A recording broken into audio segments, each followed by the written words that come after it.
لله نحمده ونستعينه ونستغفره ونؤمن به ونتوكل عليه ونعوذ بالله من شرور أنفسنا ومن سيئات أعمالنا من يهده الله فلا مضل له ومن يضلل فلا هادي له ونشهد أن لا إله إلا الله وحده لا شريك له ونشهد أن سيدنا وسندنا ونبينا ومولانا محمدا عبده ورسوله أما بعد فأعوذ بالله من الشيطان الرجيم بسم الله الرحمن الرحيم إن هذا القرآن يهدي للتي هي أقوم قال النبي صلى الله عليه وسلم القرآن حجة لك أو عليك آمنت بالله صدق الله العظيم وصدق رسوله النبي الكريم ونحن على ذلك من الشاهدين والشاكرين والحمد لله رب العالمين. ایک مرتبہ سب حضرات درود شریف پڑھیں. اللهم صل على محمد وعلى آل محمد كما صليت على إبراهيم وعلى آل إبراهيم إنك حميد مجيد. اللهم بارك على محمد وعلى آل محمد كما باركت على إبراهيم وعلى آل إبراهيم إنك حميد مجيد. واجب الاحترام بزرگوں، بھائیوں اور دوستوں، مسلک اہل سنت والجماعت سے تعلق رکھنے والے میرے بزرگ نوجوان عزیزوں اور بھائیوں، اللہ رب العزت کا بڑا کرم اور بڑا احسان ہوا کہ اس نے زندگی میں ایک مرتبہ پھر رمضان المبارک جیسا بابرکت مہینہ ہمیں عطا فرمایا.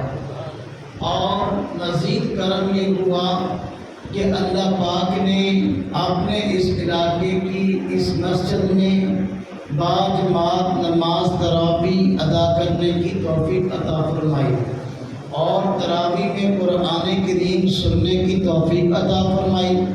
اور حضرت قاری کاشف صاحب دامت برکاتہ نے قرآن کریم سنایا اور اللہ پاک نے ان کو سنانے کی توفیق عطا فرمائی.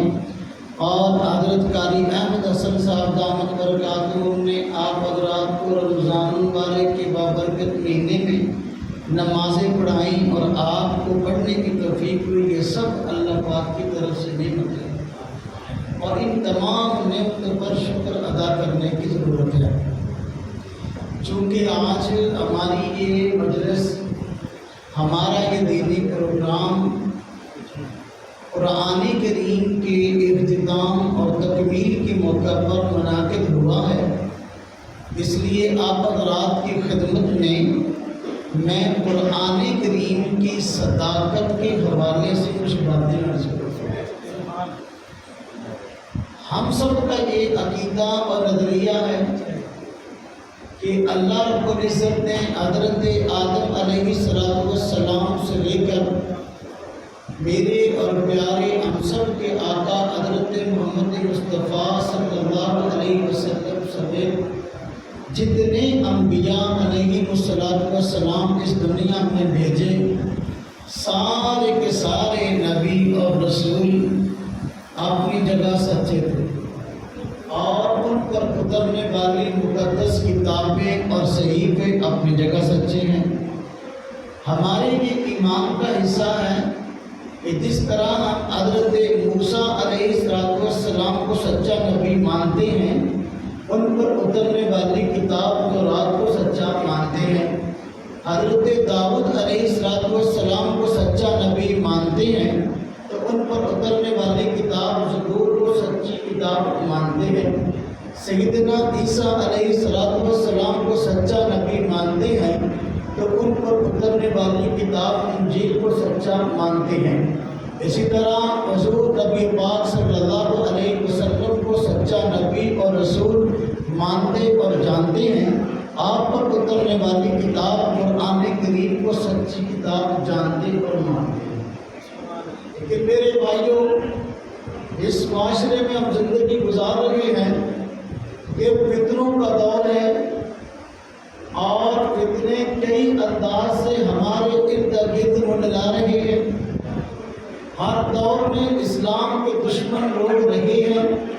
ماضی میں بھی تھے، آج بھی ہیں۔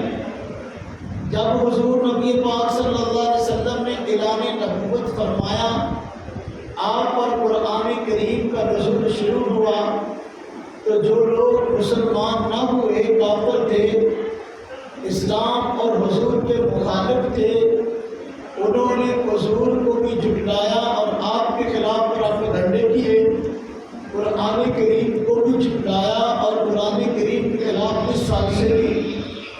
اللہ رب العزت نے قرآن کریم کی صداقت کو اور حضور نبی پاک صلی اللہ علیہ وسلم کی صداقت کو دلائل سے ان کے سامنے واضح فرمایا، تاکہ کسی شخص میں انکار کی گنجائش باقی نہ رہ جائے۔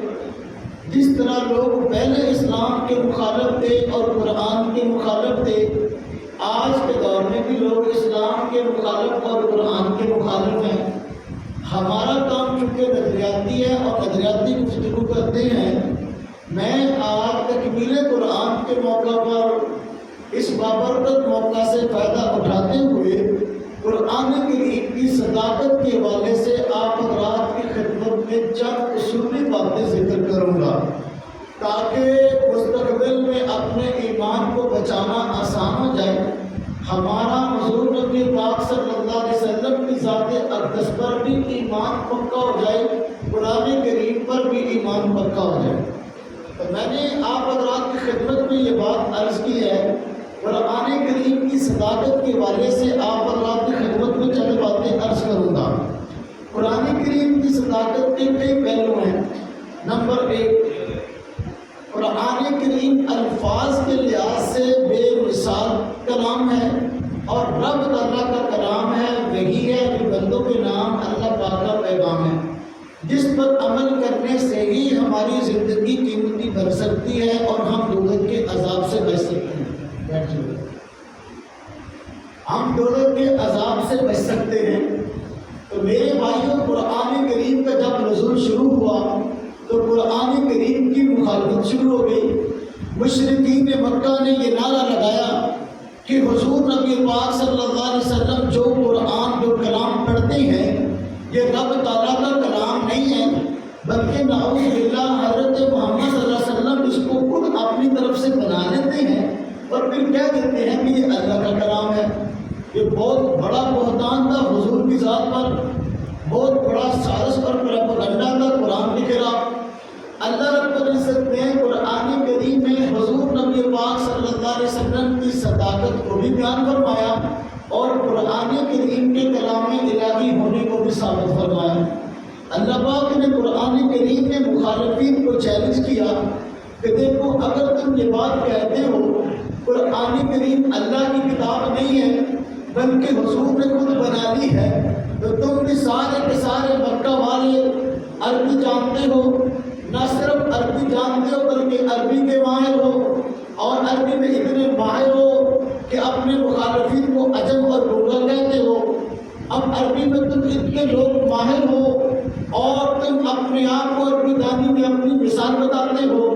اگر یہ قرآن اللہ پاک کا کلام نہیں ہے بلکہ حضور نے خود بنا لیا ہے، تم بھی مکہ والے قرآن کریم کے مقابلہ میں کوئی قرآن پیش کرو، قرآن کریم کے مقابلہ میں کوئی کتاب پیش کرو جو کہ قرآن کریم کی طرح فصیح، قرآن کریم کی طرح بلیغ، قرآن کریم کی طرح الفاظ میں اپنی مثال آپ ہو۔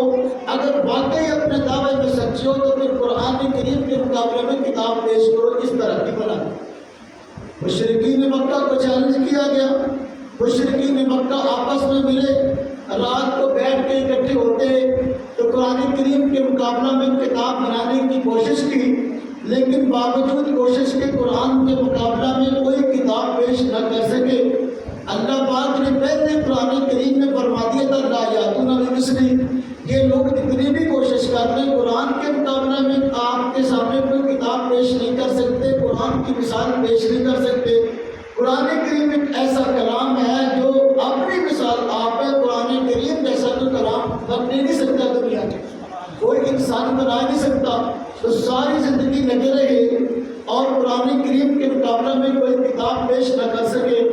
جب اللہ پاک نے یہ دیکھ لیا کہ مشرکین مکہ باوجود یہ دعویٰ کرنے کے کہ ہم بڑے عربی دان ہیں اور قرآن اللہ کا کلام نہیں ہے، پھر بھی قرآن کے مقابلہ میں کوئی کتاب پیش نہیں کر سکے، تو اللہ پاک کی ذات اقدس نے مشرکین مکہ کو اور چیلنج کیا اور کہا اگر یہ اللہ کا کلام نہیں ہے، تمہیں کہا گیا قرآن کے مقابلہ میں کتاب پیش کرو، تم نے نہیں پیش کی اور نہیں پیش کر سکے، اور مستقبل کے بارے میں بھی اللہ پاک نے بتا دیا تھا یا تم مصری مستقبل میں بھی اس طرح کی کتاب پیش نہیں کر سکتے، تو چلو پوری کتاب نہ صحیح، قرآن کریم میں کتنی صورتیں ہیں بے شمار، لیکن تم جو ہے قرآن کریم کی طرح کی 10 صورتیں بنا کر پیش کر دو، پورا قرآن نہ صحیح لیکن قرآن کریم کی طرح کی 10 صورتیں بنا کے پیش کر دو۔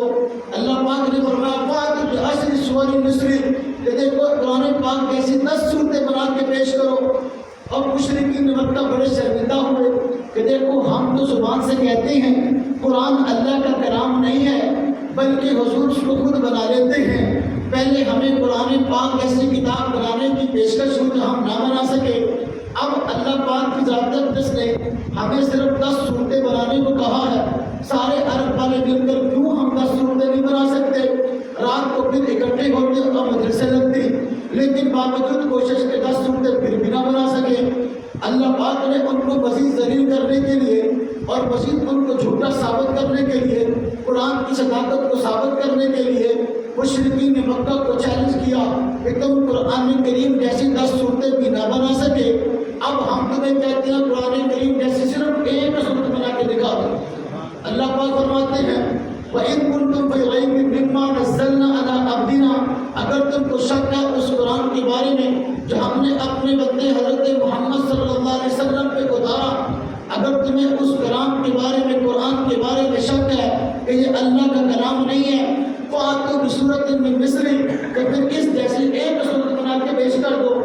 اللہ پاک نے جب یہ بات ارشاد فرمائی، ایسی تحدی اور چیلنج سے ارشاد فرمائی کہ مشرکین مکہ کے دانت ٹوٹ گئے، مشرکین مکہ کی زبانیں بند ہو گئی اور ہمیشہ کے لیے قرآن کا مقابلہ کرنے سے باز آئی۔ اللہ پاک نے صرف یہ نہیں فرمایا قرآن کریم جیسی ایک صورت بنا کے پیش کرو، اللہ پاک نے فرمایا سارے مل جاؤ، سارے عرب والے سارے مکہ والے مل جاؤ، اور اکٹھے ہونے کے بعد اپنے وہ خدا جو تم نے بنا رکھے ہیں میرے مقابلے میں خدا گھٹ رکھے ہیں، تمہارے لیے مشکل وقت ہے، قرآن بھی نہیں بنا سکے، 10 صورتیں بھی نہیں بنا سکے، ایک صورت جیسے ایک صورت قرآن پاک جیسی بنا کے دکھاؤ، آپ سب مل جاؤ اور اس کے ساتھ اپنے خداؤں کو بھی ملا لو، مشکل گھڑی ہے تمہارا ساتھ دیں، فرمایا وَادْعُوا شُهَدَاءَكُم مِّن دُونِ اللَّهِ، بلا لو ان کو بھی جو تمہارے اللہ کے علاوہ اور کارساز ہیں، اور ان کو بھی کہو کہ بھئی ایک صورت بنانے قرآن کریم جیسی۔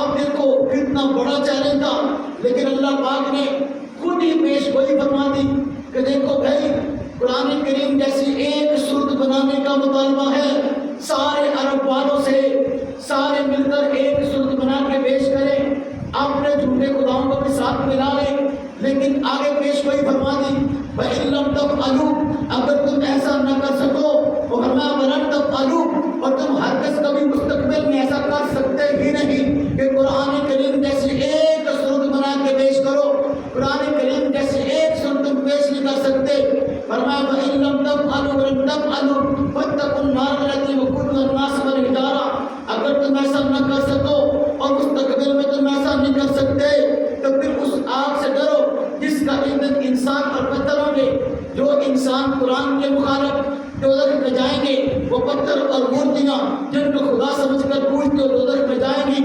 فرمایا دیکھو ایک صورت قرآن کریم جیسی بنا کے پیش کرو۔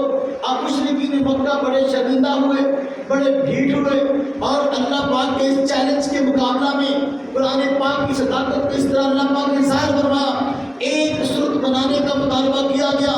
اب مکہ والوں نے کہا ہماری بڑی بےزتی ہے، ہمارے لیے بڑا شرمندگی کا مقام ہے اگر ہم قرآن کریم جیسی ایک صورت بھی نہ بنا سکیں، اور اکٹھے ہوتے رات کو ایک بندہ ایک کلام بناتا اور لوگوں کے سامنے پیش کرتا، اور ان لوگوں کے سامنے جو عربی کے ماہر تھے، جو فصیح اور بلیغ تھے اور فصیح بلیغ ہونے میں اپنی مثال آپ تھے، ان لوگوں کے سامنے کلام بنا کے پیش کرتا تو دوسرا بندہ انہیں میں سے اٹھتا اور کہتا کہ دیکھو یہ کیسا کلام ہے، قرآن کے مقابلے کا نہیں ہے، اس کو مقابلے میں پیش نہ کرنا۔ دوسرا بندہ کھڑا ہوتا، کوئی کلام پیش کرتا، انہی لوگوں میں سے ایک بندہ کھڑا ہوتا، وہ کہتا یہ کلام قرآن کا مقابلہ نہیں کر سکتا، اس کو مقابلے میں پیش نہ کرنا تو میں شرمندگی ہوگی۔ تیسرا بندہ پیش کرتا، ساری بات یوں گزر جاتی، کوئی بھی آدمی اپنے ان کے مطمئن اس بات کے نہ ہوتے کہ یہ کوئی کلام قرآن کے مقابلے کا ہے۔ میرے بھائیوں، ایک صورت بنانے کا مطالبہ کیا گیا مشرکین مکہ سے، لیکن باوجود کوشش کرنے کے سارے مکہ والے مل کر ایک صورت بھی نہ بنا سکے۔ اب شرمندگی ہوئی، اب دلائل سے مقابلہ نہ کر سکے۔ جب ایک بندہ مخالف ہو کسی کا، دلیل سے مقابلہ نہ کر سکے تو وہ لڑائی پہ اتر آتا ہے، مرنے مارنے پہ اتر آتا ہے۔ مشرکین مکہ نے یہی کام شروع کیا، حضور نبی پاک صلی اللہ علیہ وسلم کو تکلیفیں دینا شروع کر دی، آپ کے صحابہ کو تکلیفیں دینا شروع کر دی۔ جنگوں پر جنگیں آ رہی ہیں، اب دیکھو بدر بھی ہے، احد بھی ہے، خندق کا معاملہ بھی ہے۔ حضور نبی پاک صلی اللہ علیہ وسلم کے خلاف لڑنے کے لیے اتر آئے ہیں، اپنا مال بھی قربان کر رہے ہیں، اپنی جانیں بھی پیش کر رہے ہیں، اپنے اہل و عیال قربان کر رہے ہیں، لیکن قرآن کے مقابلے میں ایک صورت بنا کے پیش نہیں کر رہے۔ قرآن نے نہ لڑنے کی بات کی تھی، نہ گالی کی بات کی تھی، نہ گولی کی بات کی تھی، قرآن نے دلیل کی بات کی تھی۔ اگر تم قرآن کو جھوٹا کلام سمجھتے ہو تو پھر قرآن کریم کے مقابلہ میں صرف ایک صورت بنا کے پیش کر دو، قرآن کی صداقت ایک طرف ہو جائے گی۔ لیکن چونکہ اللہ کا کلام تھا، مشرکین مکہ جھوٹ بولتے تھے، اس لیے اللہ رب العزت نے مشرکین مکہ کے اس جھوٹے پراپیگنڈے کو خاک میں ملایا، اور سارے عرب والے دلیل سے عاجز آئے تو لڑنے اور مارنے پہ اتر آئے۔ جھوٹا بندہ جب دلائل سے عاری ہو جاتا ہے، دلائل سے خالی ہو جاتا ہے، اس کے پاس دلیل نام کی چیز نہیں ہوتی تو وہ لڑنے پہ آ جاتا ہے۔ آپ دیکھو ابو جہل میدان میں مارا جا رہا ہے، قرآن کی ایک صورت بنا کے پیش نہیں کرتا، اخرس ابن شریک مارا جا رہا ہے، امیہ بن خلف مارا جا رہا ہے، یہ ان کے سردر اور شیبہ مارا جا رہا ہے۔ یہ وہ لوگ ہیں جو اپنی جانیں اسلام کے خلاف دینے کے لیے تیار ہو گئے، لیکن دلیل سے گفتگو کرنے کے لیے تیار نہ ہوئے۔ اس سے معلوم ہوا قرآن کریم اللہ پاک کا کلام ہے، حضور نبی پاک صلی اللہ علیہ وسلم اللہ کے نبی سچے رسول ہیں، قرآن بھی سچی کتاب ہے، حضور بھی سچے نبی ہیں۔ میں آپ کو مسئلہ سمجھانے آیا ہوں، میں تقریر کرنے نہیں آیا۔ کل کو آپ کے سامنے بھی بندہ قرآن کا مخالف اور حضور کا مخالف کھڑا ہونا، آپ دلیل سے سینہ تان کے اس کے ساتھ مقابلہ کر سکیں، اور دلیل کے ساتھ سینہ تان کے اس کو جواب دے سکیں، بھئی آؤ ہم قرآن کی صداقت کو سچا ثابت کرنے کے لیے تیار ہیں، آؤ ہم حضور کی صداقت کو سچا ثابت کرنے کے لیے تیار ہیں۔ آج بھی قرآن میں چیلنج باقی ہے، 14 صدیاں گزر گئی، آج امریکہ برطانیہ جتنے اسلام مخالف طاقتیں ہیں مسلمانوں پر ظلم کر رہے ہیں، ستم کر رہے ہیں۔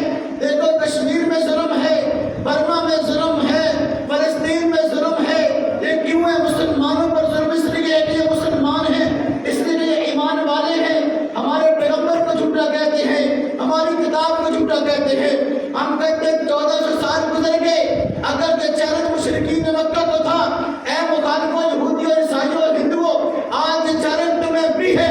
اگر تم اپنے مذہب میں سچے ہو اور قرآن کو جھوٹا کلام سمجھتے ہو، آج بھی چیلنج باقی ہے، قرآن کے مقابلہ میں صرف ایک صورت بنا کے آج تم پیش کر دو۔ آج بھی پیش نہیں کر سکتے، قرآن کا چیلنج آج بھی باقی ہے۔ قرآن پہلے بھی بے مثال سچی اللہ کی کتاب تھی، اور حضور اللہ پاک کے سچے نبی تھے، آج بھی حضور سچے نبی ہے، اور قرآن اللہ پاک کی سچی کتاب ہے۔ اچھا، اب میں قرآن کی صداقت کا دوسرا پہلو بیان کرنے لگا۔ یہ میں نے پہلا پہلو بیان کیا کہ قرآن پاک الفاظ میں بے مثال کتاب ہے، کوئی قرآن پاک کا مخالف قرآن کریم جیسا کلام بنا کے پیش نہیں کر سکا۔ اب میں صداقت کا دوسرا پہلو سامنے رکھتا ہوں۔ قرآن کریم کی صداقت کا دوسرا پہلو یہ ہے، جب قرآن کریم کا نزول شروع ہوا، مشرکین مکہ نے قرآن کے خلاف ایک یہ سازش کی اور پراپیگنڈا کیا کہ بھئی دیکھو، جو بندہ بھی قرآن کو سنتا ہے اور قرآن سننے کے بعد وہ مسلمان ہو جاتا ہے، لہذا قرآن کریم لوگوں کو سننے نہ دو۔ جو بندہ غیر مسلم ہے قرآن پاک کو سنتا ہے، چونکہ خاص طور پہ عرب اور بھی جانتے تھے قرآن وہ قرآن پاک کا عظیم لہجہ، قرآن پاک کا عظیم طرز جب وہ دیکھتا تو وہ بندہ متاثر ہو جاتا اور سمجھتا واقعی اللہ کا نام ہے، حضور واقعی اللہ کے پیارے پیغمبر ہے، تو لہذا مسلمان ہو جاتا۔ مشرکین مکہ نے پروپیگنڈا کیا کہ ہم لوگوں کو قرآن سننے نہیں دیں گے، وہ جگہ نظر ہم لوگوں کو قرآن سننے نہیں دیں گے۔ آپس میں مشورہ کیا اکٹھے ہو کر جس مجلس میں قرآن پڑھا جا رہا ہو وہاں جا کے شور کرنا شروع کر دیا کرو، تاکہ جو بندہ قرآن پڑھ رہا ہے، صحابی قرآن پڑھ رہا ہے یا حضور صلی اللہ علیہ وسلم قرآن پڑھ رہے ہیں تو بندے سن نہ سکیں۔ جب بندے سن نہیں سکیں گے تو سمجھیں گے نہیں، جب سمجھیں گے نہیں مسلمان نہیں ہوں گے۔ پروپیگنڈا یہ کیا جس مجلس میں قرآن کریم پڑھا جا رہا ہو اس مجلس میں جا کے شور و غل کرنا شروع کر دو تاکہ تمہاری تعداد زیادہ رہے۔ اللہ پاک نے مشرکین مکہ کے اس پروپیگنڈے کو قرآن میں ذکر کیا اور پھر اس کا ایسا توڑ کیا کہ مشرکین مکہ کیا آج کا کافر بھی جو ہے اس کے دانت کٹے ہیں۔ اللہ پاک نے فرمایا قرآن کریم میں ان کے اس پروپیگنڈے کو ذکر کرتے ہوئے فرمایا وقال الذین کفروا لا تسمعوا لهذا القرآن، کافر لوگ کہتے ہیں اس قرآن کو نہ سنو والغوا فیہ لعلکم تغلبون، بلکہ جب قرآن پڑھا جا رہا ہو شور و غل کرو تاکہ تمہاری تعداد زیادہ رہے۔ اللہ پاک اس کلام کو نازل فرما رہے تھے۔ اللہ پاک نے مشرکین مکہ کے اس پروپیگنڈے کے جواب میں اللہ پاک نے یہ بات ارشاد فرمائی، قرآن پاک کو نازل کیا، اپنے کلام کو نازل کیا اور کلام کا نام قرآن رکھا۔ قرآن کا معنی ہے بہت زیادہ پڑھی جانے والی کتاب، قرآن کا معنی ہے بہت زیادہ پڑھی جانے والی کتاب۔ اللہ پاک نے اس کلام کا نام قرآن پاک رکھ کر مشرکین مکہ کیا پوری دنیا کفر کو چیلنج کر دیا کہ یہ کلام ایسی کتاب ہے جو پہلے نہیں پڑھی جاتی تھی، اب بھی پڑھی جا رہی ہے، مستقبل میں پڑھی جائے گی۔ دنیا کی کوئی طاقت اس کلام کو، اس کتاب کو پڑھے جانے سے روک نہیں سکتی میرے بھائی۔ آج آپ دیکھیں اس پروپیگنڈے کا جواب اللہ پاک کی طرف سے قرآن کی صداقت۔ آج قرآن کریم موجود ہے، قرآن کریم پہلے بھی پڑھا جاتا تھا، آج بھی پڑھا جا رہا ہے۔ قرآن پاک کے پڑھے جانے کے اللہ پاک نے غیب کی ایسی صورت متعین فرمائی ہے، ایسے اسباب بنائے بندہ حیران ہو جاتا ہے۔ دنیا کے اندر کسی کتاب کا ایک بھی حافظ موجود نہیں ہے۔ آج گرنتھ کو ماننے والے لوگ موجود، گیتا کو ماننے والے لوگ موجود، تورات کو ماننے والے لوگ موجود اور انجیل کو ماننے والے لوگ موجود، اس کے علاوہ اور کئی کتابوں کو ماننے والے لوگ موجود، لیکن اس کے باوجود کہ وہ لاکھوں میں ہیں، اس کے باوجود کہ کروڑوں میں ہیں، اس کے باوجود کہ ان کی تعداد بہت ہے، پھر بھی بطور سیمپل کے اپنی کتاب کا ایک بھی حافظ پیش نہیں کر سکتے۔ لیکن ہر دور میں 14 صدیاں گزر گئی، قرآن کریم کے سینکڑوں نہیں، ہزاروں نہیں، بیان کے وقت ایک صدی میں لاکھوں حفاظ گزرے ہیں میرے بھائیو، ہر صدی میں گزرے ہیں اور آج نہیں گزرے۔ قاری صاحب داؤں کر کاتور نے قرآن کریم سنایا، یہ ہے پڑھی جانے والی کتاب بہت زیادہ۔ اب ایک رمضان مبارک کا مہینہ ہے، پوری دنیا کے اندر قرآن پڑھا جا رہا ہے، مسلح آباد ہے، مسجد آباد ہے، قرآن پڑھنے والے لوگ موجود ہیں، سننے والے لوگ موجود ہیں۔ یہ ہے دنیا میں سب سے زیادہ پڑھی جانے والی کتاب، کفار مکہ کے پروپیگنڈے کا جواب قرآن کی صداقت۔ اللہ پاک نے قرآن کریم کو اس طریقے سے لوگوں کے سامنے سچا کلام ہونا بیان فرمایا، ثابت فرمایا کہ ہر دور کے اندر قرآن کریم کے حافظ موجود رہے۔ میرے بھائیوں مبارک ہو ہمارے علماء دیوبند کو، ہمارے علماء دیوبند کا جو وفاق ہے جس کے تحت ماشاءاللہ لاکھوں کی تعداد میں بچے مدارس میں پڑھ رہے ہیں، ہر سال ہزاروں کی تعداد میں قرآن کریم کے حافظ تیار ہوتے ہیں۔ اس سال میں آپ حضرات کی خدمت میں عرض کروں، اس سال جن بچوں نے قرآن کریم حفظ کیا اور سنت والجماعت علماء دیوبند کے مدارس میں اور انہوں نے قرآن کا امتحان دیا، ان کی تعداد تقریباً 90,000 ہے۔ اس سال کتنی قرآن پاک کے حافظ بنے ہیں؟ 90,000۔ اور میرے بھائی اس سال بنے ہیں، پچھلے سال 84,000 تھے اور 65,000 تھے، 64,000 تھے، اس سے پیچھے 50,000 تھے۔ ہر سال تعداد بڑھتی جا رہی ہے، تو قرآن کا معنی بہت زیادہ پڑھی جانے والی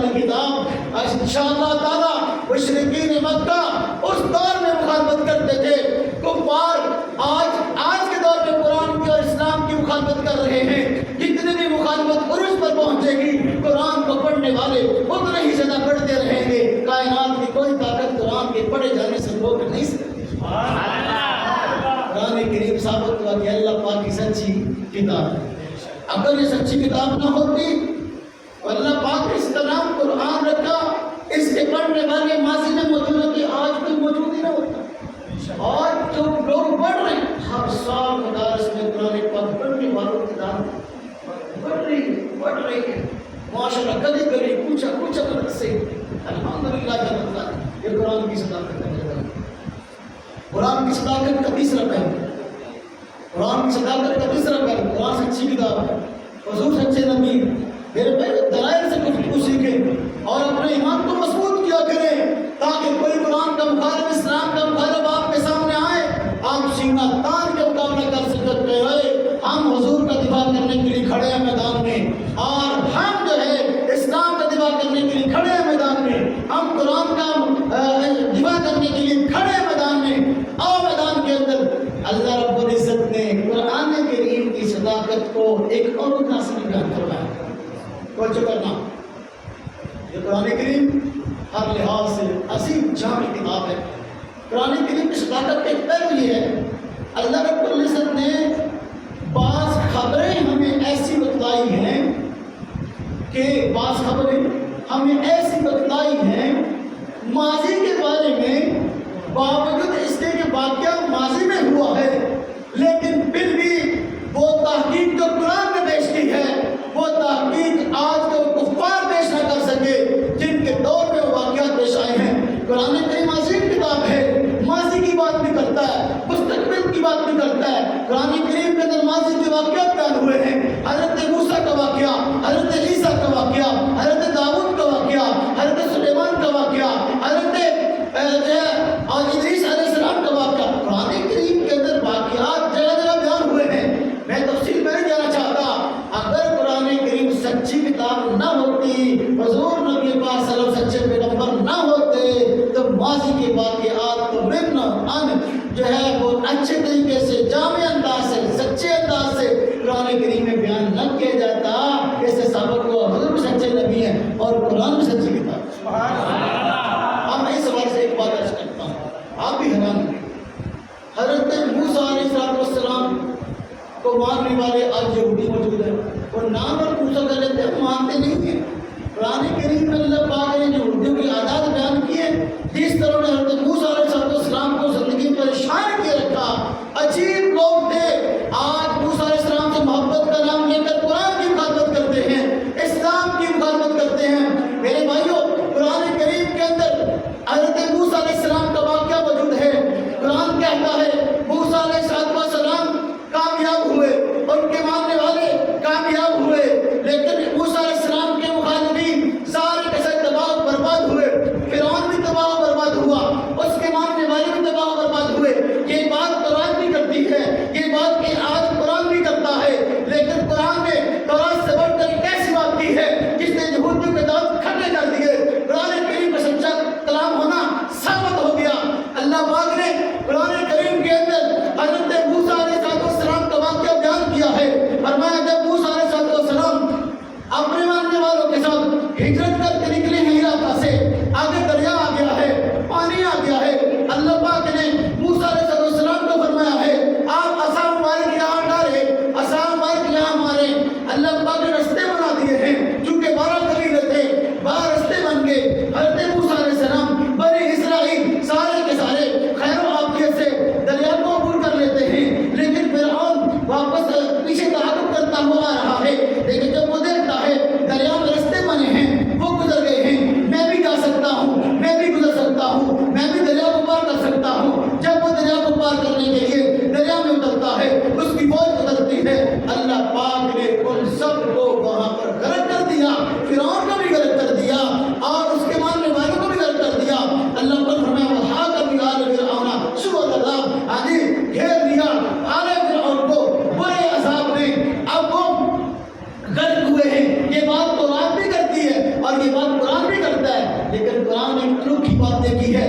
جب فرعون مرنے لگا، جب فرعون کی موت کا وقت قریب آیا، پانی میں بولتے کہا رہا تھا، اب وہ کہنے لگا میں موسیٰ علیہ السلام کے رب پر ایمان لیا۔ فرشتے نے اس کے منہ میں پٹی ڈال دی کہ اب توبہ کا وقت نہیں ہے، توبہ کا وقت تو اس وقت تک ہوتا ہے جب تک موت کے آثار ظاہر نہ ہو، گرگرہ کی کیفیت پیدا نہ ہو، وہی باتیں نہ کریں۔ وہ جو فرمایا میں آپ کو مسئلہ سمجھا رہا ہوں، میں تقریر کروں 10 منٹ کر کے نہیں کرتا ہوں، بات توجہ سنیں۔ فرعون توبہ کی بات کرتے ہیں، اس کے منہ مٹی ڈال دی گئی، اب تیری توبہ قبول نہیں ہے۔ اللہ پاک نے آئے کہ بات ارشاد فرمائی قرآن کریم میں فرعون کے متعلق فرمایا الیوم ننجیک ببدنک لتکون لمن خلفک آیہ۔ یہ ہے قرآن کی صداقت جو تورات میں موجود نہیں ہے۔ اللہ پاک نے فرعون کو کہا جب وہ مرنے لگا، غرق ہونے لگا، فرمایا آج ہم تیرے بدن کو نجات دیں گے، تو مر تو جائے گا یہاں ہوتے کھا کے، لیکن تیرے جسم کو محفوظ کر دیں گے لتکون لمن خلفک آیہ، تاکہ تم بعد والوں کے لیے عبرت کا نشان بن جائے۔ جب قرآن پاک نازل ہوا اور قرآن پاک کے اندر فرعون کے متعلق یہ بات کہی گئی کہ اللہ پاک نے فرمایا الیوم ننجیک ببدنک، تو مشرکین مکہ پہلے قرآن کے مخالف تھے، یہود قرآن کے مخالف ہوئے اور کہا دیکھو موسیٰ علیہ السلام ہمارے پیغمبر ہیں اور فرعون ان کا مخالف تھا، ہم کتاب کے وارث تورات کے ہیں۔ یہ بات قرآن میں نہیں کہی گئی کہ فرعون کی لاش محفوظ رہے گی، یہ بات قرآن نے کہی ہے، لہذا مسلمانوں کا چاہیے فرعون کی لاش پیش کرے۔ کہاں ہے فرعون کی لاش؟ قرآن میں فرعون کی ممی اور لاش ہم سے مطالبہ کرتے تھے، یہود ہم سے مطالبہ کرتے تھے، ہماری تورات میں بات یہ نہیں آئی ہے، لیکن تمہارے قرآن میں آیا ہے کہ اس کا جسم محفوظ ہے۔ ہمیں فرعون کی لاش دکھائی جائے، اس کا جسم دکھایا جائے، مگر نہ قرآن جھوٹا ہوگا۔ اللہ پاک کی ذات اقدس نے حالات کے ساتھ ساتھ ایک وقت تک اس کے جسم کو چھپائے رکھا۔ اب کچھ وقت گزرا ہے کہ فرعون کی لاش برآمد ہو گئی ہے۔ وہی کفار جو قرآن کی مخالفت کرتے تھے، وہی جو اس آیت کا مذاق اڑاتے تھے اور کہتے تھے فرعون کی لاش کہاں ہے ہمیں دکھاؤ، انہی لوگوں نے دیکھا دریا نیل کے ساحل پر اندر سے ایک لاش برآمد ہوئی ہے، اندر سے ایک جسم برآمد ہوا ہے، اور اس کے بارے میں سائنسدانوں نے کہا ہے یہ بندہ آج کا مرا ہوا نہیں ہے بلکہ صدیوں پہلے مرا ہوا بندہ ہے۔ اور خود کہنے والوں نے کہا واقعی وہ بات قرآن نے کہی تھی الیوم ننجیک ببدنک، واقعی یہ فرعون کی لاش ہے، یہ کسی اور کی نہیں ہو سکتی۔ اور قرآن کریم نے کہا ہے کہ تیرے جسم کو محفوظ رکھیں گے، یہ فرعون کی جسم کی ممی ہے، فرعون کی ڈیڈ باڈی ہے، فرعون کا جسم ہے۔ میرے بھائیوں کو جسم کو آج عجائب گھر کے اندر رکھ دیا گیا ہے، آج کعبہ بھی مان گیا ہے۔ قرآن نے جو بات کہی تھی اپنے سچی تھی، معلوم ہوا حضور سچے نبی ہیں، قرآن سچی کتاب ہے۔ آپ لوگ طاقت نہیں دے، میں جب بیان کرتا ہوں نا میں 2.5 گھنٹے بیان کرتا ہوں، میں آدھا پونا گھنٹہ بیان سے میں دلیل سے بات کرتا ہوں، تو بس میں 2.5 گھنٹے کروں گا، نہیں پریشان ہوگا انشاءاللہ۔ آپ کو سکھا کے آپ کو قرآن کیا ہے، قرآن اللہ پاک کی کتاب ہے، اور ہمارا قرآن پر ایمان ہے، ہمارا ایمان مضبوط نہیں ہے، ہمارا ایمان کا کمزور نہیں ہے۔ کوئی بھی آئے ریت کی دیوار پہ ہم نہیں کھڑے دھکا دے اور ہم گر جائیں، الحمدللہ کہ ناداری ہمارے اوپر اپنے موقع پر مضبوط ہے موجود۔ قرآن کریم کی صداقت کا کتنے پہلو 14 کرتا ہوں۔ قرآن کریم کی صداقت، قرآن کریم نے انسانی جسم کے بارے میں بعض باتیں ایسی کی ہیں کہ دنیا حیران ہے آج تک کہ سائنس نے اتنی ترقی کر لی، میڈیکل نے اتنی ترقی کر لی، لیکن اس کے باوجود قرآن پاک کی بات کو جھٹلا نہ سکے۔ قرآن کریم میں اللہ پاک نے انسان کے بارے میں کہا ہے کہ ما جعل اللہ لرجل من قلبین فی جوفہ، تو جو کہنا ما جعل اللہ لرجل من قلبین فی جوفہ، اللہ پاک فرماتے ہیں اللہ پاک نے اللہ پاک نے کسی انسان کے سینے میں 2 دل نہیں رکھے، کسی انسان کے سینے میں 2 دل توجہ کرنا۔ 14 صدیاں گزر گئی، آج جن دنوں میں ہم موجود ہیں سائنس میڈیکل نے ترقی اتنی کر لی، کوئی بندہ بطور سیمپل کے ماضی میں یا آج موجودہ دور میں پیش نہیں کیا جا سکتا جس کے سینے کے اندر 2 دل ہوں۔ جب سے انسانیت آباد ہوئی ہے ہر انسان کے سینے میں 1 دل ہے، 2 دل والا آج تک کو بندہ پیدا نہیں ہوا۔ آپ دیکھیں ہمارے معاشرے کے اندر آپ کو ایسے لوگ مل جائیں گے جن کی انگلیاں 5 کی بجائے 6 ہیں، جن کی انگلیاں 5 کی بجائے 7 ہیں، ایسے لوگ مل جائیں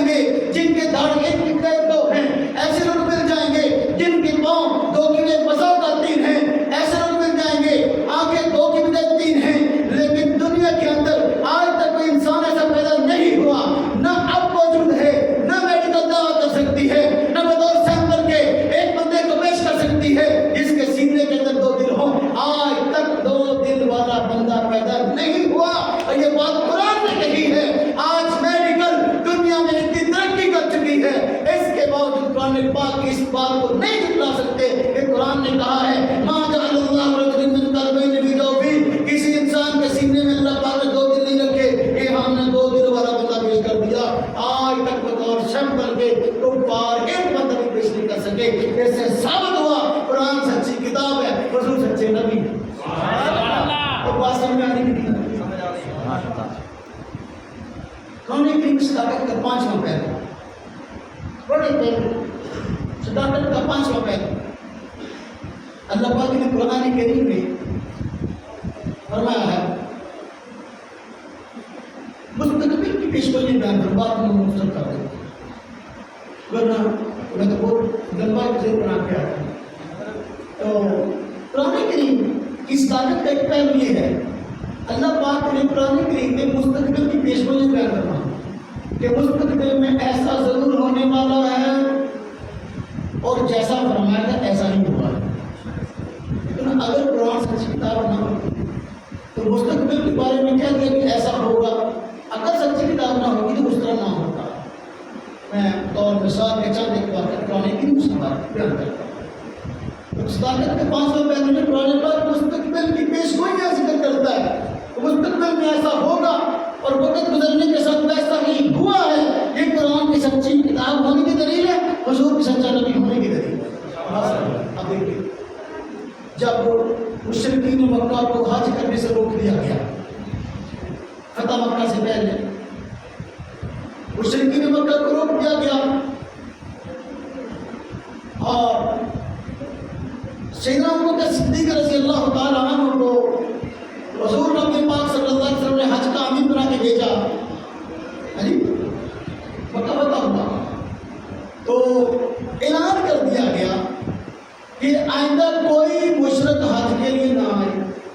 اس سے پہلے مشرکین اور مسلمان یہ مل کے حج کیا کرتے تھے، لیکن روک دیا گیا، اعلان کر دیا گیا. علی رضی اللہ تعالیٰ عنہ کو رسول اللہ صلی اللہ علیہ وسلم بھیجا جا کے اعلان کر دو آئندہ کوئی مشرک حج کرنے کے لیے نہ آئے. حج کے موقع پر بہت بڑی تیاری ہوتی تھی، آج بھی ہوتی ہے. اور پورے جو بھی حاجی آتا ہے عمرہ کرنے کے لیے جاتا ہے بندہ جہاں کرنے کے لیے جاتا ہے تو وہاں سے شامل کر کے آتے ہیں، تسمیہ بھی لے کے آتا ہے، رجوع بھی لے کے آتا ہے. آج بھی ہو رہی تھی. اس دور میں تیاری ہوتی تھی، مشرکین مکہ اور مسلمان سب جمع ہوتے تھے، کاروبار زیادہ ہوتا تھا، منافع بھی زیادہ ہوتا تھا. جب اعلان ہو گیا کہ آئندہ کوئی مشرک حج کرنے کے لیے نہ آئے تو طبی طور پر مسلمانوں کو پریشانی ہوئی کہ بھائی دیکھو آئندہ سال حج کرنے کے لیے صورتحال یہ ہوگی کہ اکیلے سے مسلمان حج کرنے کے لیے آئیں گے، مسلمانوں کے ساتھ میرا تو وہ کام ہے تو میرا کاروبار کام ہوگا اور پھر منافع بھی کم ہوگا. تو جو ہے مستقبل میں فقیری کا خدشہ ہے، کاروبار کے لاس کا خدشہ ہے، منافع کے کم ہونے کا خدشہ ہے، مستقبل میں کاروبار کے ڈاؤن ہونے کا خدشہ ہے. لہٰذا مسلمانوں کو پریشانی ہوئی. لیکن اللہ پاک نے مستقبل کا پیشگوئی فرما دی. وہ فرمایا اللہ پاک تمہارے کاروبار کو مستقبل کی طرف چمکا کے رکھ دے گا اور تم پریشان نہ ہو کہ بھائی مشرکین مکہ حج کرنے کے لیے آئیں گے تو کاروبار کام ہوگا.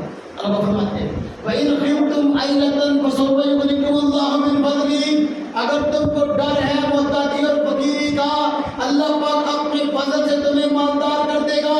اور مسلمانوں مشرکین مکہ کے حج کے لیے نہ آنے کی وجہ سے پریشان نہ ہو، بلکہ اللہ کا شکر ادا کرو. دیکھو مکہ میں اسلام کی بہاریں آ گئی ہیں، جہاں اسلام کی بہاریں آ گئی ہیں وہاں مالی برکتیں ہوں گی، جانی برکتیں ہوں گی. تو میں پہلے سے کہیں بڑھ کر اللہ پر منافع عطا فرمائیں گے. قرآن نے پیشگوئی کی مستقبل کی طرح آج دیکھ لیں مکہ مکرمہ کے اندر جو تجارت، بلکہ سعودیہ کے اندر جو تجارت ہوتی ہے، ہاں جی اس کا سفر باقی دنیا میں پوری دنیا کی عالمی منڈی آج بھی کوئی پھل کہیں بھی دنیا میں پیدا ہوتا ہے آپ کو سعودیہ سے مل جائے گا. دنیا کی کوئی نئی ورائٹی کسی قسم کی کہیں بھی بنتی ہے تو وہ سعودیہ سے مل جائے گی. سعودیہ آج عالمی تجارت کا مرکز ہے. اللہ پاک نے قرآن کریم میں فرمایا تھا وَإِنْ خِفْتُمْ عَيْلَةً فَسَوْفَ يُغْنِيكُمُ اللَّهُ مِنْ فَضْلِهِ، اگر تم کو خوف ہوگا محتاجی فقیری کا، اللہ پاک تمہیں مالدار کر دے گا. آج دیکھ لو کیا حالات ہیں، مالدار مسلمان نظر آتے ہیں. سعودیہ والے ماشاءاللہ عجیب تیل نکل رہا ہے، وہ لوگ کتنے مالدار ہیں. قرآن کی پیشگوئی تھی وقت ہوا قرآن بھی سچی کتاب ہے، حضور بھی سچے نبی، قرآن بھی سچی کتاب ہے، حضور بھی سچے مستقبل کو کل قرآن پیش کر سکتا ہے۔ اللہ پاک نے حضور نبی پاک صلی اللہ علیہ وسلم پر جب قرآن کریم کا نزول شروع ہوا تو مشرکین مکہ مخاطب تھے، یہ مشرک تھے، بت پرستی کرتے تھے۔ تو دوسرا ایک اور گروہ تھا جو عیسائیوں کا تھا، جسے اہل کتاب کہتے ہیں۔ اب اہل کتاب بھی کافر ہیں، مشرکین مکہ بھی کافر تھے، لیکن کیٹیگری میں فرق ہے۔ جو مشرکین مکہ وہ شرک کرتے ہیں اور شرک ایک بہت بڑا کفر ہے، تو عیسائی بھی کافر تھے لیکن مشرکین مکہ بڑے کافر تھے۔ ہوا یہ کہ مشرکین مکہ کی مخالفت تھی مسلمانوں سے، ان جہاں دو اور اقوام آباد تھی، اہل کتاب کی اور مجوسیوں کی۔ روم کے رہنے والے، روم کا علاقہ یہ جو آج کل مغرب کی ریاستیں ہیں، روم کے علاقے میں رہنے والے لوگ تھے وہ اہل کتاب تھے، عیسائی تھے، اور جو ایران کے رہنے والے تھے مجوسی پارسی تھے، آگ کے پجاری تھے۔ مسلمان چونکہ توحید پرست تھے، شرک نہیں کرتے تھے، اور مشرکین مکہ جو ہے وہ شرک کرتے تھے۔ یہ جو روم کے کافر تھے عیسائی اور مجوسی تھے ایران کے، ان کی آپس میں مخالفت تھی اور آپس میں جنگ چھڑی۔ جب آپس میں جنگ چھڑی ایرانیوں اور رومیوں کی، اہل کتاب کی اور مجوسیوں آگ پرستوں کی، تو چونکہ مشرکین مکہ شرک کرتے تھے، طبی طور پر ان کا میدان مجوسیوں کی طرف تھا اور ان کی ہمدردیاں ان کے ساتھ تھی، اور یہ نعرے لگاتے تھے جیتیں گے بھائی جیتیں گے، ہمارے ایرانی جیتیں گے، ہم بھی جو ہے وہ شرک کرتے ہیں وہ بھی کرتے ہیں، لہذا وہ جیتیں گے، اور ان کے نعرے لگاتے تھے۔ اور مسلمان چونکہ توحید پرست تھے، یہ شرک نہیں کرتے تھے، تبھی اہل کتاب تھے، مسلمان قرآن کریم کو ماننے والے اہل کتاب ہیں، مسلمان ہیں، اس لیے عیسائی اہل کتاب ادھر ان کا میدان تھا۔ ان کی یہ سوچ پر فکر تھی کہ اللہ کرے جنگ تو چھڑی ہے، اپنا رومی جیت جائیں، اہل کتاب جیت جائیں، ایرانی نہ جیتے۔ وقتی طور پر ایسا ہوا، جنگ ہوئی اور جو اہل کتاب روم والے وہ ہار گئے جنگ، اور اپنا ایران والے مجوسی جنگ جیت گئے، جو کرنا مجوسی جنگ جیت گئے۔ اب مشرکین مکہ نے بغلے میں جائیں تو دیکھا نا ہمارے اتحادی، ہمارے احمدی جیت گئے، جس طرح وہ جیت گئے اور ان پر غالب آ گئے، ہم تمہارے اوپر غالب رہیں گے، اور ہماری بات سچی، ہمارے احمدی جیت گئے۔ مسلمان جب یہ بات سنی کہ وہ اہل کتاب ہار گئے ہیں اور ان سے جیت گئے ہیں، اس سے مشرکین مکہ کے حوصلے بڑھے ہیں اور ہمیں تانے دیتے ہیں، تو مسلمانوں کو وقتی طور پر پریشانی ہوئی، وقتی طور پر پریشانی ہوئی اور دکھ ہوا۔ اللہ پاک نے قرآن کریم کے اندر سورہ روم نازل فرمائی اور مستقبل کے اندر رومیوں کے فتح یاب ہونے کی پیش گوئی فرمائی۔ فرمایا الف لام میم غلبت الروم فی ارض الارض من بعد غلبہم سیغلبون۔ فرمایا کہ اب قریب ایسا ہوگا کہ بھئی اب تو ایسا ہو گیا کہ رومی مغلوب ہو گئے، لیکن اب قریب دوبارہ پھر جنگ چھڑے گی اور اس جنگ کے اندر رومی جیت جائیں گے اور یہ ایرانی ہار جائیں گے۔ جب قرآن میں پیش گوئی کی گئی تو مشرکین مکہ نے کہا ایسا نہیں ہو سکتا۔ یہ قرآن میں مستقبل پیش گوئی کرتی ہے نا کہ ان قریب جنگ ہوگی چند سالوں میں اور جیت جائیں گے، کون ہے؟ اہل کتابی بات جھوٹ ہے، ایسا نہیں ہو سکتا۔ سیدنا ابو بکر صدیق رضی اللہ تعالیٰ عنہ سے ابو جہل کی ملاقات ہوئی۔ ابو جہل نے کہا کہ دیکھو تمہارے قرآن میں آیا ہے کہ چند سالوں میں رومی جیت جائیں گے، میں کہتا ہوں مستقبل میں ایسا نہیں ہو سکتا۔ ابو بکر صدیق نے فرمایا بالکل ایسا ہوگا، اور دونوں نے شرط لگا دی۔ اس دور میں شرط لگا نہیں تھی، شرط لگا دی 100 اونٹ کی۔ ابو جہل نے کہا اگر 20 آیا نا، یہ 20 کا لفظ عربی زبان میں 9 سالوں سے کم کے لیے استعمال ہوتا ہے، تو میرا شرط تھا کہ اتنے سالوں میں کے اندر اگر رومی جیت جائیں، ابو جہل نے کہا 100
ثابت ہوا قرآن سچی کتاب ہے، حضور سچے نبی۔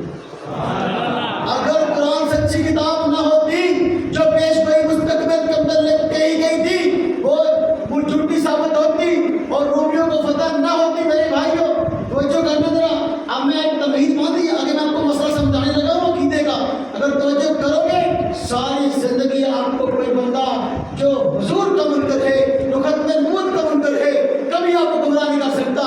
توجہ کرنا، میں نے آپ کو بتایا قرآن کریم میں مستقبل کے متعلق پیش گوئیاں ذکر کی گئی ہیں اور جو کہا گیا بالکل ویسا ہی ہوا ہے۔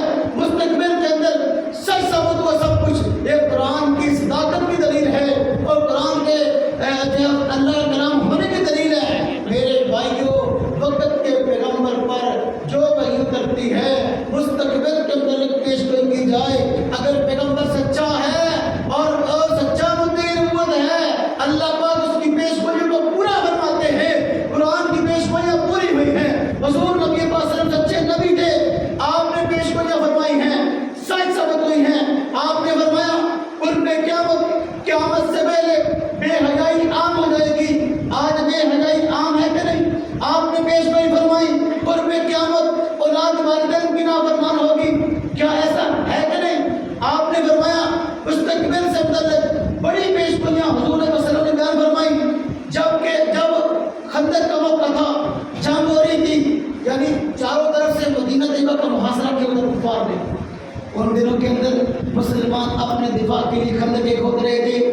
حضور نبی پاک صلی اللہ علیہ وسلم نے بھی خندق کھودنا شروع کی۔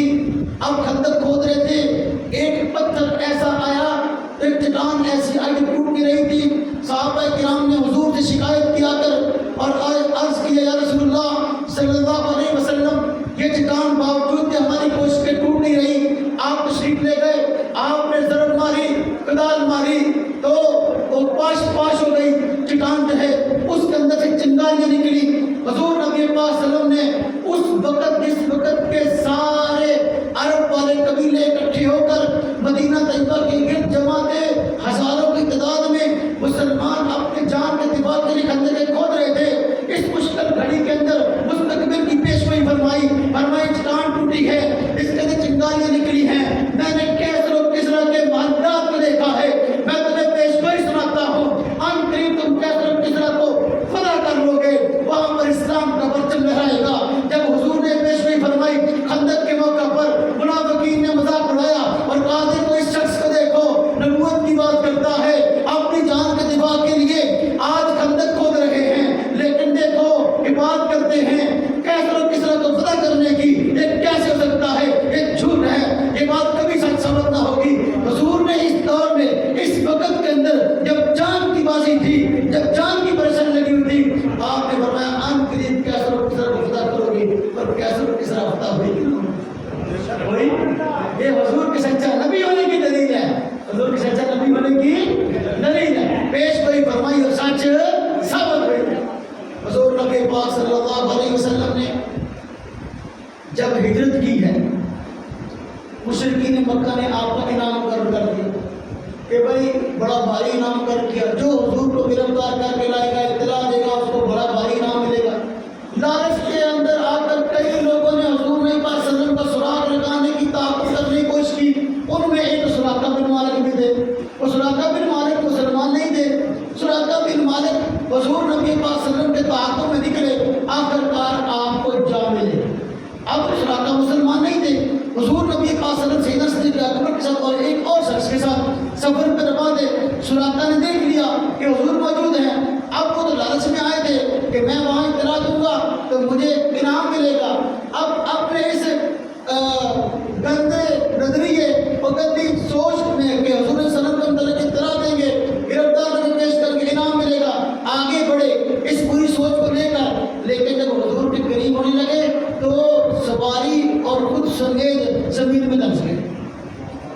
جب زمین میں سواری میں دھنس گئی، خود بھی دھنس گئے، اب پریشان سراقہ تو فوراً ندامت ہوئی کہ بھائی میں غلط کام کر رہا ہوں اور یہ سچے پیغمبر ہیں، میں خام خواہ جو ہے ان کے پیچھے آیا ہوں اور کفار مکہ کو خوش کرنے کے لیے کام کر رہا ہوں، تو قدامت ہوئی اور حضور سے درخواست کی، حضور آپ درخواست اللہ پاک سے دعا فرما دیں مجھے اس مصیبت سے نجات دے دیں۔ آپ نے دعا فرما دی، سراقہ جو ہے اس سے باہر آ گیا، سراقہ زمین میں درسے ہوئے تھے، باہر آ گئے۔ جب باہر آ گئے دوبارہ دل کے اندر وہی بات آ گئی لالچ، اب تو باہر آ گیا ہوں نا، لیکن اب تو میں اپنا کام کر سکتا ہوں، دوبارہ پھر کر سکتا ہوں۔ 3 مرتبہ اس طرح ہوا۔ جب تیسری مرتبہ اس طرح ہوا آپ نے دعا فرما دی کہنے پر، اور وہ زمین سے دنسے میں باہر آئے تو آپ کو واپس جانے لگے شرمندہ ہو کر۔ آپ نے سراقہ اس وقت کو یاد کر جس وقت کے کسریٰ کے کنگن تیرے بازو کے اندر پہنائے جائیں گے۔ اب سراقہ بھی ہے نا، کسریٰ قیصر اور کسریٰ دو عظیم سلطنتیں تھی اس وقت، کسریٰ بہت بڑی طاقت تھی، لیکن اس بادشاہ کے کنگن میرے بازو میں کیسے پہنائے جائیں گے؟ اب دیکھو حضور نے مثلاً پیش گوئی فرمائی مستقبل کی، ایسے وقت کے اندر پیش گوئی فرمائی جس وقت میں اپنی جان کے دفاع کا مسئلہ تھا، لیکن چونکہ سچے نبی تھے اور اس پیش گوئی نے سچ ثابت ہونا تھا، اس لیے آپ اس مشکل گھڑی کے اندر پیش گوئی فرمائی اور سراقہ واپس گئے، ان کو ایمان کی توفیق ہوئی۔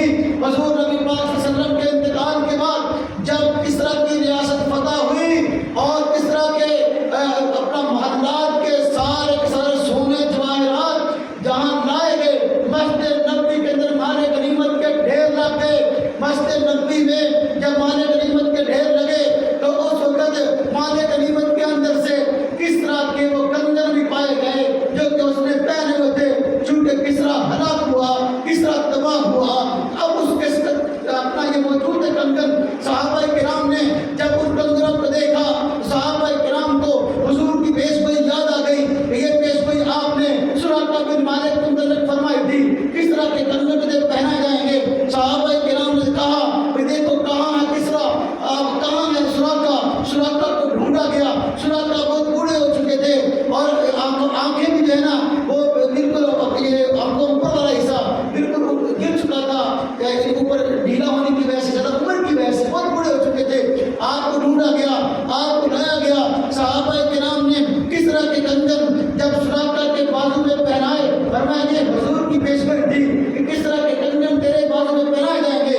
جب کس طرح کے کنگن سراقہ کے بازو میں پہنائے گئے، سراقہ کی بچی کے نکل گئی، صحابہ کرام کی بچی کے نکل گئی۔ ہمارے پیارے پیغمبر نے اس وقت کے اندر، اس دور کے اندر پیش گوئی فرمائی تھی۔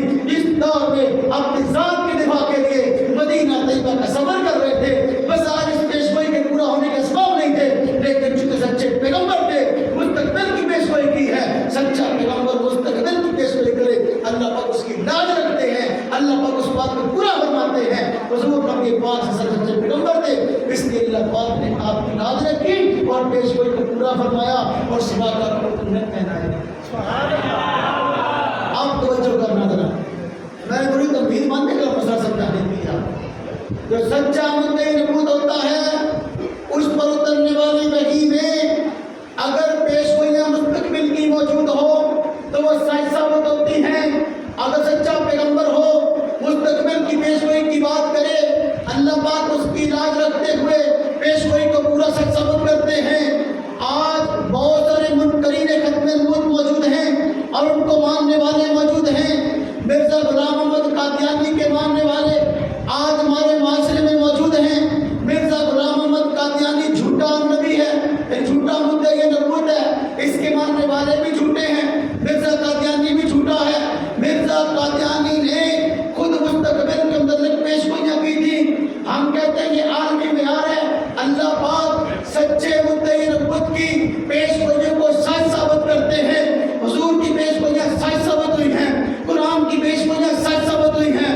مرزا غلام احمد قادیانی اگر سچا مدعی نبوت ہوتا اس کی مستقبل کی پیش گوئیاں بھی سچ ثابت ہوتی، لیکن تاریخ گواہ ہے مرزا قادیانی نے جو پیش گوئیاں کی ہیں ساری کی ساری جھوٹ ثابت ہوئی، ایک پیش گوئی بھی سچ ثابت نہ ہوئی۔ اللہ پاک نے مرزا قادیانی کو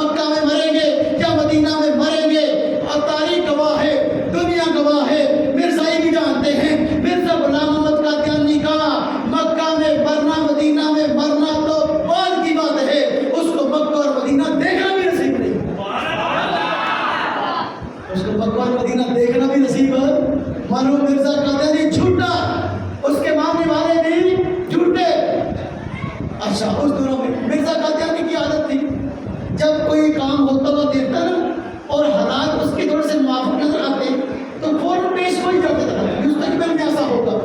اللہ کا کرنا ایسا کہ وہ بغیر جھوٹ ثابت ہوتا اور ہر طرف سے اس کی ضرورت ہوتی. چنانچہ جن دنوں میں اس نے نبوت کا دعویٰ کیا اور دنوں میں ایک ریل کی پٹری سعودیہ کے قریب سے دوسرے علاقوں سے آنا شروع ہوئی, یعنی ریل کی پٹری بننا شروع ہوئی. اس دور کے اندر ہوائی جہاز تھا نہیں, جدید ترین سواری ریل گاڑی تھی اور حاجیوں کی سہولت کے لیے وہ بننی شروع ہوئی تھی. مرزا قادیانی نے دیکھا جب یہ ریل کی پٹری بننا شروع ہو گئی ہے, فوراً پیش گوئی جڑ دی اور کہا کہ یہ ریل کی پٹری بنے گی, یہ ریل کی پٹری بنے گی اور دور دراز سے حاجی لوگ حج کرنے کے لیے اس ریل گاڑی پر آیا کریں گے اس پٹری کے راستے سے. فوراً پیش گوئی کر دی. اللہ کا کرنا ایسا ہوا, وہ ریل کی پٹری جو بن رہی تھی اس کی پیش گوئی کی نحوست کی وجہ سے وہی بننا بند ہو گئی. آج 100 سال سے زیادہ عرصہ گزر گیا اور ریل کی پٹری ویسی کی ویسی ادھوری پڑی. اور وہ مرزا قادیانی جھوٹا مدعی نبوت ہے اور اس کے ماننے والے بھی جھوٹے ہیں. بات سمجھ آئی کہ نہیں؟ سچا مدعی نبوت اگر مستقبل کی پیش گوئی کرے سچ ثابت ہوتی ہے میرے بھائیوں. اگر جو جھوٹا ہے تو پھر جھوٹی ثابت ہوتی ہے. میں آپ حضرت کی خدمت کو سکے ہی پیش گوئیاں پیش کر سکتا ہوں. چنانچہ مرزا غلام محمد قادیانی نے اپنے آپ کو مناظر میں شروع کیا. اصل میں انگریز کا ایجنٹ تھا. خود جو ہے اس نے لکھا ہے میں نے انگریز کی حمایت میں اتنی کتابیں لکھی ہیں کہ اس سے 50 الماریاں بھر سکتی ہیں. مرزا غلام محمد قادیانی کتابوں میں آج بھی بات لکھی ہے کہ میں انگریز کا خود کاشتہ پودا ہوں. جب اس نے خود کہا انگریز کی حمایت میں 50 کتابیں لکھی ہیں.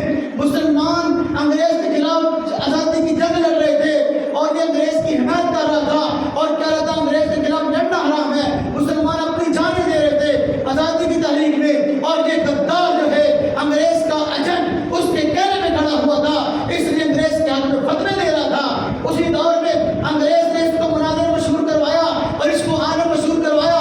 حالانکہ کسی مدرسے میں نہیں پڑھا, حالانکہ حافظ بھی نہیں ہے, قاری بھی نہیں ہے, کسی مدرسے کا فارغ نہیں ہے, نہ اس نے قرآن کسی سے پڑھا نہ اس نے حدیث کسی سے پڑھی, لیکن اس کے باوجود اس کو مناظر مشہور کروایا تاکہ مسلمان اس کے پیچھے لگ جائیں, مستقبل میں نبوت کا دعویٰ کرے تو لوگ اس کے پیچھے لگ جائیں. چنانچہ اس نے عیسائیوں کے ساتھ پنگا لے لیا. عیسائیوں کا ایک پادری تھا جس کا نام عبداللہ آدم تھا. اس نے عیسائیت کی بات کی تھی, عیسائی نظریات پیش کرتا تھا. مرزا غلام محمد قادیانی نے اس کو مناظرے کا چیلنج کر دیا کہ مجھ سے مناظرہ کرو. چونکہ مناظر تھا نہیں, مناظرے کی بات آئی. عبداللہ آدم پادری ادھر مرزا قادیانی, دونوں کا مناظرہ ہوا.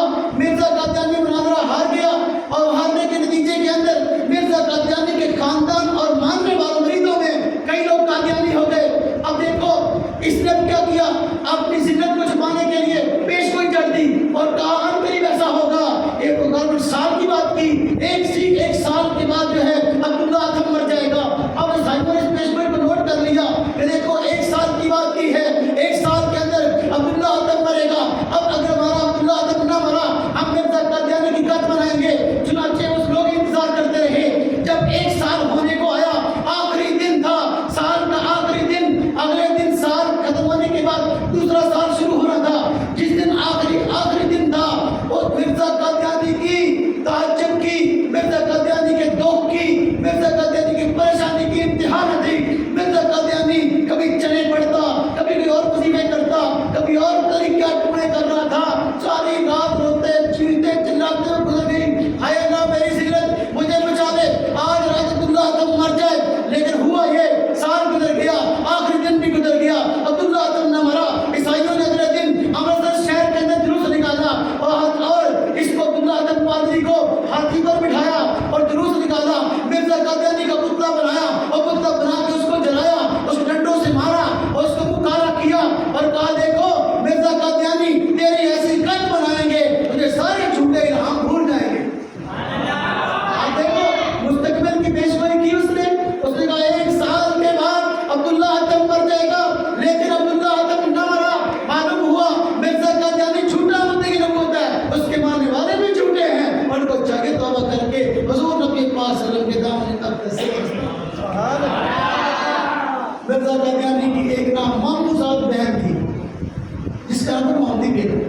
میں آسانی کے لیے بات نہیں کرتا, میں ہمارا اوپر بیٹھا اوپر کا دکھا دیں بات سنجیدہ ہوں، میں اسلام کی وکالت کر رہا ہوں، میں اسلام کی دعوت دے رہا ہوں، میں حضور کا دفاع کر رہا ہوں، ختم نبوت کا دفاع حضور کا دفاع ہے۔ میرے بھائیوں، اس کی ماموں کی بہن تھی، ماموں صاحب بہن تھی، ماموں صاحب یعنی ماموں کے بیٹے کی بیٹی، یہ مطلب ہے۔ اب یہ اس پہ عاشق ہو گیا اور اس نے خواہش کا اظہار کی کہ میرے سے شادی ہو جائے، لیکن چونکہ یہ جھوٹا بولتا اور کئی انداز سے باحیات بندہ تھا، اس کے ماموں کے بیٹے نے اپنی بیٹی کی شادی اس سے نہیں کی اور کہا جا آجا تجھے رشتہ نہیں دینا ہے۔ اب اس نے لالچ دیا، زمینیں دوں گا، پلاٹ دوں گا، افراد دوں گا، اس کی شادی اس سے کر دو۔ اس نے کہا نانا بالکل نہیں، ایسا ہو سکتا۔ چنانچہ اس نے دیکھا یہ خبیث ہے اور یہ اپنی کتابوں کے اندر جو باحیات باتیں کر دیتا ہے، تو میری بیٹی کے اندر باتیں کرے گا، اس نے شادی کر دیا بالکل اور پوچھا تو میں نے اس نے اپنی بیٹی کی شادی کر دی ممتی بیگم کی۔ جب ممتی بیگم کی شادی کی، اب اس نے فوراً پیش گوئی کر دی، ممتی بیگم کی شادی ہو گئی ہے، آن قریب اس کا خامن مر جائے گا اور اس کی شادی دوبارہ کس سے ہوگی؟ یہ نبی کی بات ہے، نعوذ باللہ من ذالک، شریف بندہ بھی کام نہیں کرتا۔ جب شادی ہو گئی اس کی، اس نے پیش گوئی کی۔ اب مجھے یاد نہیں کہ 2 سال کی بات ہے، میں نے اپنی کتاب میں جو میں نے گور شاہی اور قادیانی پہ لکھی، میں نے تفصیل سے بات کی، مجھے ذہن میں نہیں، 2 سال کی بات کی یا 3 سال کی بات کی۔ اس نے کہا اتنے عرصے کے اندر ممتی بیگم کا خامد مر جائے گا اور ممتی بیگم آخرکار میرے نکاح میں آئے گی۔ ہاں جی، اب ہوا یہ کہ مرزا غلام محمد قادیانی نے پیش گوئی کی، ان قریب ممتی بیگم کا خامد مر جائے گا۔ میرے بھائی تاریخ گواہ ہے، اور مرزا غلام محمد قادیانی کے ماننے والے بھی یہ بات کہیں گے کہ پیش گوئی واقعی اس نے کی تھی، لیکن الٹا اثر ہوا، ممتی بیگم کا خامد تو زندہ رہا، خود مرزا قادیانی مر گیا۔ ممتی بیگم کا خامد تو زندہ رہا اور کون مر گیا؟ مرزا قادیانی خود مر گیا۔ اب آپ مجھے بتاؤ سے جھوٹے شخص کو جو لوگ نبی مان رہے ہیں، میں دن سے مر رہے ہیں، عقل حیران ہے کہ کیسے اس شخص کو سچا مانتے ہیں۔ اب اس نے جو ہے نا، اب میری ایک قادیانی سے مناظرہ ہوا، تو ایک قادیانی میں نے اس سے سوال کیا، میں نے کہا مرزا صاحب نے ممتی بیگم کے پیچھے بڑا زور لگایا تھا کہ نکاح ہو جائے، نکاح تو نہیں ہوا۔ اس نے کہا کہ آخرکار وہ جو کرنا، آخرکار ممتی بیگم کا خامد مر جائے گا، ممتی بیگم میرے نکاح میں آئے گی۔ میں نے کہا کام الٹا ہوا، مرزا قادیانی خود مر گیا، اب تم مجھے بتاؤ نکاح کہاں ہوگا؟ تو جو کرنا، اب مجھے ایک بار یہی کہنے لگا کہ یہ نکاح جنت میں ہوگا۔ کہاں ہوگا یہ نکاح؟ کہاں ہوگا؟ جنت میں ہوگا۔ میں نے کہا جھوٹ جھوٹ، میں نے کہا جنت میں کیسے ہوگا؟ مرزا قادیانی نے خود اپنی کتاب میں لکھا ہے، جو لوگ مجھے نہیں مانتے، جو لوگ مجھے نبی نہیں مانتے، مہدی مسیح نہیں مانتے، وہ دوزخی ہیں، دوزخ میں جانے والے ہیں۔ میں نے کہا ممتی بیگم اس پر ایمان نہیں لائی تھی، اس نے اس کو نہ نبی مانا، مہدی مسیح مانا، وہ تو پھر اس کے مقام دوزخی ہوئی۔ اب آپ مجھے بتاؤ مرزا قادیانی برات دوزخ میں لے کے جائے گا؟ بات سمجھ میں آ رہی کہ نہیں آ رہی؟ تو جھوٹے آدمی کی پیش گوئیاں کبھی پوری نہیں ہوتی۔ ہمارے پیارے پیغمبر حضرت محمد مصطفیٰ صلی اللہ علیہ وسلم سچے نبی، سچے رسول تھے، قرآن پاک سچی کتاب تھی، اللہ کا نام تھا، اس لیے قرآن کی پیش گوئیاں بھی سچ ثابت ہوئی ہیں، حضور کی پیش گوئیاں سچ ثابت ہوئی ہیں، لیکن مرزا قادیانی کی ساری پیش گوئیاں ابتلاء اللہ ثابت ہوئی، جھوٹ ثابت ہوئی، اور ایک پیش گوئی بھی سچ ثابت نہ ہوئی، جس سے یہ بات ثابت ہو گئی مرزا قادیانی بھی جھوٹ ہے، اس کے ماننے والے بھی جھوٹ ہے۔ بات سمجھ آئی کہ نہیں؟ ہاں جی، اچھا اس کا آخری پیش گوئی ذکر کر دوں۔ آخری پیش گوئی مرزا قادیانی کی کہتا ہے کہ اگر اس نے خود کہا ہمارے سچ اور جھوٹ کو جاننے کے لیے ہماری پیش گوئیاں کافی ہیں، یعنی اگر تم معلوم کرنا چاہتے ہو کہ میں سچا ہوں کہ جھوٹا، تو جو میری پیش گوئی ہے اس پہ غور کر لو، اس پہ غور کر لو۔ اس نے ایک پیش گوئی کی میرے یہاں بیٹا ہوگا، میرے یہاں بیٹا ہوگا، اس بیٹے کی اس نے اتنی سی بات بیان کی ہے، اتنی سی بات بیان کی، بس میں کیا کہوں، اس کا نہ تو شریف دولہ ہوگا اور وہ اپنے وقت کا بڑا نیک بندہ ہوگا، ولی ہوگا، فلانا ہوگا، اس کی اتنی کئی دن تک نا اپنے اخبار اور کالم میں جو ہے نا وہ کہتا اپنی چھاپ پر آ کے میرے بیٹا ہونے والا، اس کی یہ سی بات جہاں تک کہا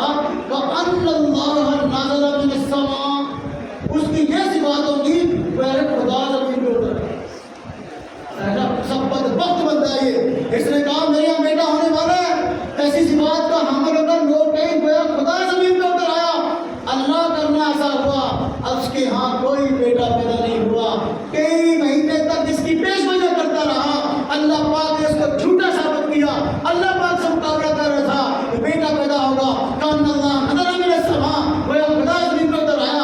اللہ پاک نے اپنا شریف تو پہلے کہیں پیدا ہی نہیں کیا۔ ہاں جی، مرزا قادیانی خدا کا باپ بننے کے چکر میں تھا، وہ بیٹا اس کے یہاں پیدا ہی نہیں ہوا۔ وہ کتنی دیر تک پیش مجھے کرتا رہا، بیٹا ہوگا بیٹا ہوگا بیٹا ہوگا۔ اللہ پاک نے اس کو کوئی بیٹا عطا نہیں کیا۔ اس سے معلوم ہوا مرزا قادیانی بھی جھوٹ ہے، اس کی ماننے والے بھی۔ مرزا قادیانی نے کہا منہ مانگی موت، منہ مانگی موت۔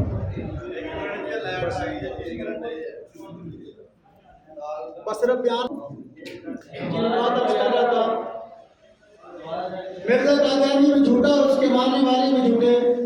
مرزا قادیانی کا کہنا تھا، یہ آخری بات عرض کر رہا ہوں، مرزا قادیانی نے جھوٹی پیش گوئیاں کی، وہ جھوٹی ثابت ہوئی، قرار اللہ ثابت ہوئی، اللہ پر جھوٹ۔ اس نے اپنی موت سے کچھ وقت پہلے یہ کہا تھا، اگر میں جھوٹا ہوں تو حیضے کی موت مروں، اگر میں جھوٹا ہوں تو حیضے کی موت مروں۔